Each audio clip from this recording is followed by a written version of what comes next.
नमस्कार दोस्तों। सो hey guys, आप सभी को स्वागत है फिर से एक न्यू वीडियो में। तो मैं अंगद कुमार मौर्य और आप लोग देख रहे हैं भोजपुरिया टेक्नोलॉजी यूट्यूब चैनल। तो भाई लोग, आज मैं इस वीडियो में बात करने वाला हूं भोजपुरी के पावर स्टार पवन सिंह जी के बारे में। तो पावर स्टार पवन सिंह जी के फैंस आप लोग हो जाइए तैयार। आपके और हमारे बीच में काफी लंबे समय के बाद पहला बोल बम सॉन्ग का पोस्टर आउट हो चुका है और बहुत जल्द फुल वीडियो के साथ सॉन्ग रिलीज किया जाएगा। पोस्टर के माध्यम से अभी कंफर्म रिलीज डेट नहीं बताया गया है कि कब और कितने बजे फुल वीडियो सॉन्ग रिलीज किया जाएगा। टी सीरीज हमार भोजपुरी यूट्यूब चैनल के माध्यम से फुल वीडियो सॉन्ग रिलीज किया जाएगा। टाइटल का नाम है हरियर चूड़िया खातिर।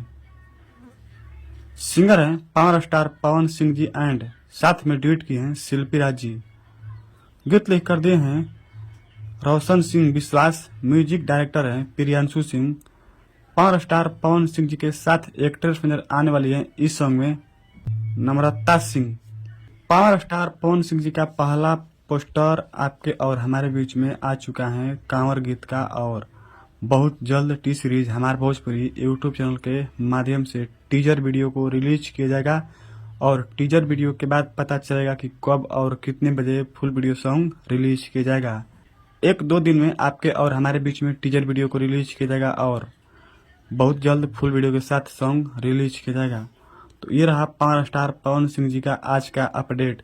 तो आप लोग हैं अपने पावर स्टार पवन सिंह जी के फैंस, तो हमारे वीडियो को ज़्यादा से ज़्यादा शेयर कीजिए और हमारे यूट्यूब चैनल भोजपुरिया टेक्नोलॉजी पर आप लोग पहली बार आए हैं तो चैनल को सब्सक्राइब कर सकते हैं, क्योंकि पावर स्टार पवन सिंह जी के सॉन्ग से रिलेटेड वीडियो सबसे पहले देखने को मिलता है।